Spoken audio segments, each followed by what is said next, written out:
что ты впиваться будешь. Assalamu alaikum everyone. I hope you are doing well. In today's video, we will be solving May-June 2018 paper, which is of 1 hour and code is 5045054 variant 12. So without any delay, let's begin. Question number 1. Which is a vector quantity? Remember, students, vector quantities are those which have both direction and magnitude, right?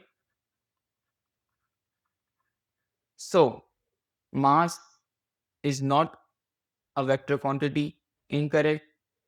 Temperature of 10 centigrade is also incorrect. It is not a vector quantity.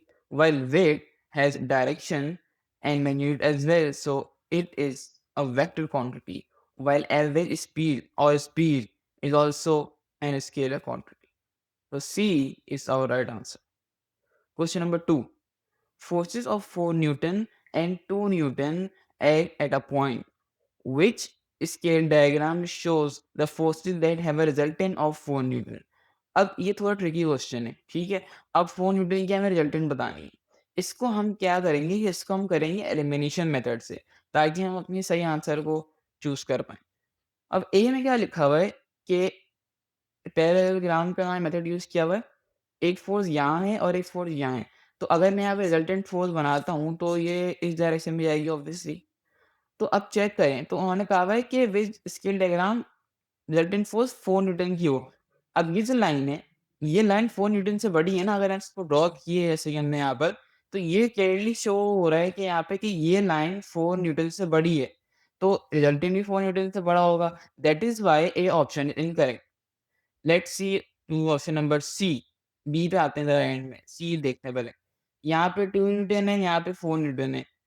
Simple Pythagoras theorem लगाएँगे तो ये 90 degree है। तो क्या करेंगे 2 square plus 4 square, तो इसका मैं आंसर निकाल लेता हूँ। 2 स्क्वायर प्लस 4 स्क्वायर,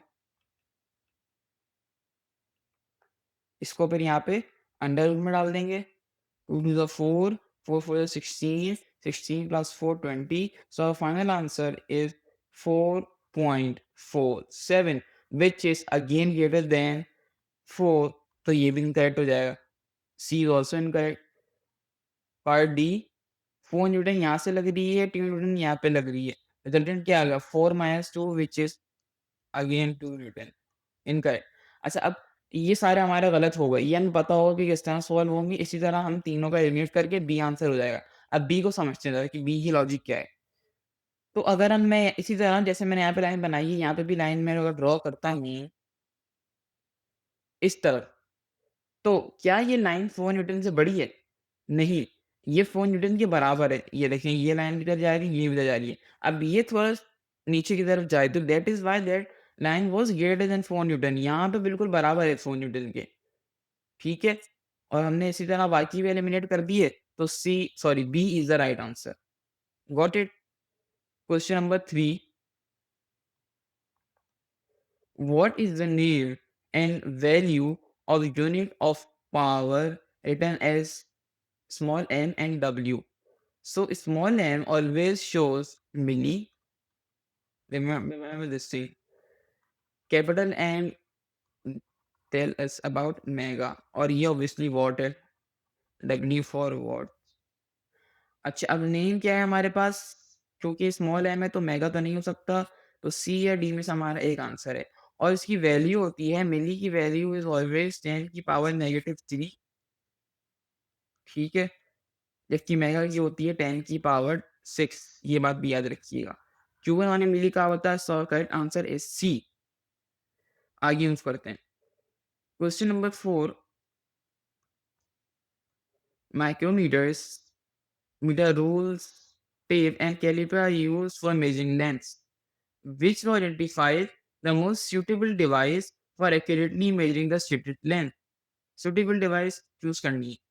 अच्छा, मीटर रूल, यहाँ पे क्या लिखा हुआ है, लेंथ है 0.15 मिलीमीटर की और माइक्रोमीटर। ये आंसर हो सकता है। इसकी वजह ये है कि क्योंकि बहुत ज़्यादा इसकी रेंज छोटी है एंड प्रिसाइज़ है और प्रिसाइज़ रेंज के लिए वी ऑलवेज़ यूज़ माइक्रोमीटर।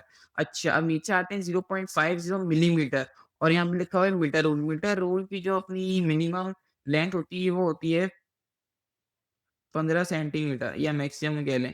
इस रेंज के दरमियान ही मेजर कर सकता है। मगर ये बहुत छोटी है इसके लिए। That is why B is also incorrect. B और सी पे आते हैं कि 0.15 लिखा हुआ है मीटर में, ये बात याद रखिए। मीटर लिखा हुआ है, यहाँ पे टेप लिखा हुआ है। अच्छा, टेप की जो रेंज होती है वो होती है 6 सेंटीमीटर। तो अगर मैं 0.1 मीटर को कन्वर्ट करता हूँ सेंटीमीटर में, तो मेरे पास आता है 150 सेंटीमीटर, ठीक है? तो मेरे पास जब 150 सेंटीमीटर आएगा, बल्कि 1 मिनट, ये गलती कर दी, यहाँ पे 0 नहीं आएगा, सॉरी। 15 सेंटीमीटर यहाँ पे आ रहा है, which is again greater than 6 centimetre, तो टेप की रेंज से भी बाहर हो गई है ये वाली जो लेंथ है, इसलिए टेप भी गलत हो गया। अच्छा, डी पे हमारे पास है 0.50 मीटर, मीटर में है ये बहुत ज़्यादा रेंज है, कैलिपर की इतनी रेंज नहीं होती, तो इसीलिए कैलिपर्स भी गलत हो गया आंसर हमारा। तो ये सबसे ज़्यादा जो है वो सही लेंथ है हमारी, ये वाली, और इसके लिए जो मेजरिंग डिवाइस माइक्रोमीटर भी सही है क्योंकि ये प्रिसाइज़ लेंथ जो है वो मेजर करता है। That is why A is the right answer. Okay, so अब मूव करते हैं 5 पे। The planet in the solar system orbit the sun, which statement is correct? तो पहले मैं यहाँ पे ऑर्बिट बना लेता हूँ।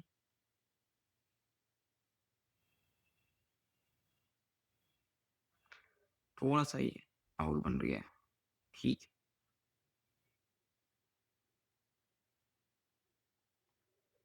तो ये हमारा एक तरीके से ऑर्बिट बन गया है। इसको हम कहते हैं ये सन है और ना यहाँ पे जो है हमारे प्लैनेट मूव कर रहे हैं, ठीक है। आगे कह रहा है कि there is force on each planet away from the sun. वो कह रहा है कि सन से दूर यानी कोई फोर्स इस डायरेक्शन में लग रही है। ऐसे तो हमने कभी नहीं पढ़ा, कोई फोर्स इस डायरेक्शन में नहीं लगती। तो ये तो बिल्कुल ही सेंसिबल आंसर नहीं है, ये तो बिल्कुल ही गलत हो गया। अच्छा, बी में लिखा हुआ है there is a force on each planet in the direction it in which it travels. मतलब अगर प्लैनेट यूं ट्रेवल कर रहा है तो फोर्स भी यूं लग रही है और ये यूं ट्रेवल कर रहा है तो फोर्स भी यूं लग रही है। ऐसा नहीं होता, force is always in the centre, वो सेंट्रीपिटल फोर्स कहलाती है। यहाँ नहीं लगेगी, सन के टुवर्ड्स फोर्स लगेगी, इसलिए बी पे गलत हो गई है। आगे चेक करते हैं, there is force on each planet opposite to the direction of which it travels. ये अगेन गलत बात है। डी पे लिखा हुआ है कि there is a force on each planet toward the sun. Yes, this is right answer, क्योंकि इस तरफ एक फोर्स होती है जिसका नाम होता है सेंट्रीपिटल फोर्स, ठीक है। तो ये अब ये प्लैनेट जो है इसकी तरफ अट्रैक्ट होंगे सन की तरफ, ये बिल्कुल सही फोर्स लग रही है। सन के टुवर्ड्स लगती है फोर्स, ठीक है, जैसे यहाँ पे भी लिखा हुआ है टुवर्ड्स द सन लगती है, उसका नाम होता है centripetal force. That is why D is our right answer. Let's move to question number 6। Which forces act on a skydiver who is falling at terminal velocity? याद रखिएगा, terminal velocity पे जब भी कोई जैसे बंदा नीचे आता है तो यहाँ पे फोर्स लगती है जो कि कहलाती है वेट, और ऑब्वियसली जो उसकी ऑपोजिट डायरेक्शन में फोर्स होती है वो कौन सी कहलाती है? ये रेजिस्टेंस। फिर ये दोनों बैलेंस हो जाती है जिसकी वजह से ये टर्मिनल वेलोसिटी पाया जाता है। तो ये कॉन्सेप्ट था हमारा टर्मिनल वेलोसिटी का। अच्छा, वो कह रहा है कि पॉसिबल होती है, हमने यहाँ पे क्या पढ़ा, एयर रेजिस्टेंस और वेट, ए में भी ये लिखा हुआ है air resistance and weight. Yes, this will be the right answer. Air resistance only, weight only, incorrect, no forces act, ये बात भी गलत है। 2 फोर्स लग रही है जो कि बाद में बैलेंस हो रही है, ठीक है, तो this is also incorrect, A is the right answer. Question number 7। A uniform rod of weight 5 Newton is held initially at rest. The diagram shows forces acting on the rod when it is released. ये 10 Newton की force है, यहाँ पे 2 Newton, यहाँ पे 5, यहाँ पे 3 Newton और यहाँ पे यूनिफॉर्म रॉड है। What happens to the rod when it is released? जब रिलीज हुई रॉड तब क्या होगा? तो ये होगा कि इसके रिजल्टिंग फोर्स निकाल लेते हैं। 10 न्यूटन कैंसिल हुआ, 5 न्यूटन कैंसिल हुआ। यहाँ पे कितना बचा? 5 न्यूटन। इसी तरह 2 न्यूटन कैंसिल हुआ, 3 न्यूटन कैंसिल हुआ। यहाँ पे कितना बचा? 1 न्यूटन। तो ये जो रॉड है इस तरफ रोटेट कर जाएगी या फॉल कर जाएगी क्लॉकवाइज। ठीक है? इस तरफ। तो ऑप्शंस चेक कर लेते हैं हम। What happens to the rod? It does not move. Incorrect, it will move. अगर इक्विलिब्रियम में होता है तब वो मूव नहीं करती। मगर यहाँ पे लिखा हुआ है व्हेन रिलीज़्ड, तो ऑब्वियसली वो मूव करेगी। It moves to right, right पे तो मूव कर रही है। मगर राइट का मतलब वो ये कह रहा है कि ऐसे डायरेक्ट मूव करिए, रोटेट ना करे, तो ये तो गलत है ना। इसी तरह लेफ्ट का मतलब भी ये है कि इधर मूव कर दिया डायरेक्ट, मगर वो तो रोटेट कर रही है, तो ये भी गलत हो जाएगा। It move upwards, upwards move नहीं करेगी वो, क्योंकि एक 1 न्यूटन की फोर्स साइड पे लग रही है उसके, तो इसलिए सी भी गलत हो गया। इट स्टार्ट टू रोटेट, ज़ाहिर-सी बात है जब एक ऑब्जेक्ट नीचे गिरेगा तो यूँ होके रोटेट होते-होते नीचे आता है। ये रियल लाइफ एग्ज़ाम्पल भी है, रियल लाइफ में भी ऐसे ही होता है। So D is the right answer. Question number 8. A block of metal is placed on an electronic balance to record its mass. What is the unit of the reading on the electronic balance and what is the unit of weight? Weight का unit सबसे पहले discuss कर लेते हैं, वो कहलाता है Newton यानी एन, ठीक है। तो यूनिट ऑफ वेट गया है मेरा, तो ऑप्शन ही कैंसिल हो गया हमारे पास, बी या सी में से आंसर है। अब क्योंकि यहाँ पे ऐसी बात है इलेक्ट्रॉनिक बैलेंस में मास मीटर होता है ना, वेट तो न्यूटन मीटर में होता है, तो मास इज ऑलवेज इन ग्राम और केजी, तो यहाँ पे केजी लिखा हुआ है। सो इस हिसाब से हमारा आंसर, क्योंकि यहाँ पे सॉरी ग्राम लिखा होता है यहाँ पे, तो हमारा आंसर हो जाएगा बी, ठीक है। मास का यूनिट ग्राम्स में और वेट का यूनिट न्यूटन में, ठीक है। समझ में आ गई, आगे मूव करते हैं। Question number 9। A body of mass 10 kg falling freely in the gravitational field close to moon's surface has an acceleration of 1.6 meter per second. What is the gravitational field strength on the moon? Moon पर gravitational field strength क्या है? सो अगर इसकी calculation करें तो हम क्या करेंगे कि weight equals to m g, ठीक है। हमारे पास हमें क्या निकालना है, ग्रेविटी निकालनी है ना, तो वेट इधर ही रहेगा, मास वहाँ मल्टीप्लाई हो रहा है, यहाँ से डिवाइड हो जाएगा, इक्वल्स टू ग्रेविटी हो जाएगा। अच्छा वेट कितना है हमारे पास? वेट नहीं है, तो सबसे पहले हम निकाल लेते हैं ना, वेट निकाल लेते हैं। मास कितना है हमारे पास? 10, ग्रेविटी जो है वो अर्थ पे कितनी होती है? 100 हो गया। बल्कि एक ये गलत हो जाएगा, एक और चीज़ है मेरे पास, उससे सॉल्व करते हैं। एफ इक्वल्स टू एम ही लिखा, क्योंकि वेट भी तो एक फोर्स है, तो मास 10 हो गया, एक्सेलरेशन गिवन भी है हमारे क्वेश्चन में, तो जब 10 को मल्टीप्लाई करेंगे 1.6 से तो आंसर आता है 16, but it is not our answer, आगे सॉल्यूशन होगा। अब हम लगाएँगे वेट इक्वल्स टू mg, ठीक है? तो अब हमें क्या निकालनी है, ग्रेविटेशनल फील्ड स्ट्रेंथ, वेट हमारे पास आ चुका है फोर्स की फॉर्म में, तो वेट डिवाइड होगा जब मास से, equals to gravity, weight is 16 और मास हमारे पास है 10, so what will be the gravity? Obviously the answer is 1.6, ठीक है। थोड़ी सी कैलकुलेशन थी बस, और कुछ भी नहीं था, तो 1.6 का आंसर आई। अच्छा डायरेक्टली के बच्चे गलती करेंगे कि 16 लिख के आ जाएंगे, विच इज इनकरेक्ट। क्वेश्चन गौर से पढ़िएगा।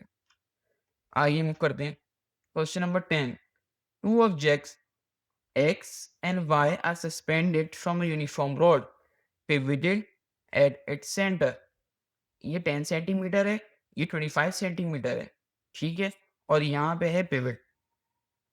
तो इसको किस तरह करेंगे कि स्टेटमेंट लिखी हुई about X and Y is correct. कौन सी स्टेटमेंट एक्स और वाई में करेक्ट है? ए में लिखा हुआ the mass is 0.4 times the mass of Y, नहीं ऐसा नहीं, मैं बताता हूँ कि इसमें क्या बात हो रही है। यहाँ पे 10 सेंटीमीटर लिखा हुआ है, 25 सेंटीमीटर लिखा हुआ है। अब ये जो है ना वो करीब है इसके, अगर इक्वल होता तो ये एक्स भी यहाँ होता और वाई भी यहाँ होता, कोई टेंशन नहीं थी, तो इक्वल नहीं होगा। तो इक्वल कौन जो ऑप्शन दिख रहा है डी में, तो डी वाला भी हम कैंसिल कर देते हैं, डी भी हमारा आंसर नहीं है। सो ये हो गया हमारा इनकरेक्ट, ठीक है। तो आगे देखते हैं, इक्वल तो नहीं होगा, अगर इक्वल होता तो ऐसा होता, तो ये गलत हो गया, ठीक है। अब इसको चेक करते हैं, ऑप्शन बी या सी में से कोई हमारा ऑप्शन होगा लाजमी। अच्छा, तो अब क्या है कि 10 यहाँ पे है, 25 यहाँ पर है, तो हम क्या करते हैं कि 25 को डिवाइड कर देते हैं 10 से, या फिर रेशियो ले लेंगे 25:10 का कि रेशियो क्या आ रहा है। तो रेशियो हमारे पास आएगा, मैं अभी चेक कर लेता हूँ, तो रेशियो हमारे पास आ रहा है 5:2 का। इसको सॉल्व करते हैं तो हमारा आंसर आता है 2.5। ठीक है? जब डिवाइड करेंगे तो। तो ये कुछ सिस्टम बन रहा है हमारा कि 2.5 टाइम्स ज़्यादा है x। ठीक है? तो यहाँ पे आ गया 2.5 द मास ऑफ y। ठीक है? x 2.5 टाइम्स ज़्यादा है y से। तो हमने डायरेक्ट कैलकुलेशन करके निकाल लिया। ठीक है? So B is our answer. Question number 11. A force of 1600 Newton accelerates a car of mass 800 kg from rest. What is car acceleration and its velocity after 4 seconds? तो उन्होंने मास दिया हुआ है, फोर्स दी हुई है, तो एक फॉर्मूला तो काफ़ी हमें पता ही है, मशहूर फॉर्मूला है। तो उसकी मास की वैल्यू क्या होती है? 800 न्यूटन। और एक्सेलरेशन हमें नहीं पता। अच्छा, तो F इक्वल्स टू 800 लिखा हमने, मल्टीप्लाई बाय ए कर दिया, और फोर्स की वैल्यू बल्कि हमें पता है, तो मैं फोर्स की वैल्यू यहाँ पे लिख देता हूँ। फोर्स की वैल्यू क्या थी? 1600। 1600 over 800 equals to 8। 0 0 cancel, 8 1 8 8 to the 16। The value of acceleration is 2 metre पर सेकेंड स्क्वायर। ठीक है, तो ए और बी तो गलत होगा ऑप्शन। अब क्या है हमारे पास? सी या डी में से एक आंसर है। अच्छा, पहले स्टेप हमने ये कर लिया, दूसरे स्टेप में हम क्या करेंगे कि हमारे पास एक्सेलरेशन आ गई, तो हम एक्सेलरेशन का फॉर्मूला ही लगा देते हैं यहाँ पे। Acceleration equals to v minus u final speed या final velocity minus initial velocity upon time. अच्छा, ये बात याद रखिएगा कि वी माइनस यू बराबर होता है चेंज इन स्पीड या फिर चेंज इन वेलोसिटी। ठीक है, तो हम ये निकाल लेते हैं। तो इसका हम एक ही चीज़ कंसीडर कर लेंगे। तो एक्सेलरेशन हमारे पास थी 2 मीटर पर सेकेंड, मल्टीप्लाई बाय टाइम हमारे पास क्वेश्चन में गिवन था 4 सेकंड्स, और ये आई है change in velocity. So what the right answer? 8 metre पर सेकेंड। ठीक है, सो वेलोसिटी हमारी आ गई 8 मीटर पर सेकेंड, जबकि एक्सेलरेशन हमारे पास है 2 मीटर पर second square. D is our right answer.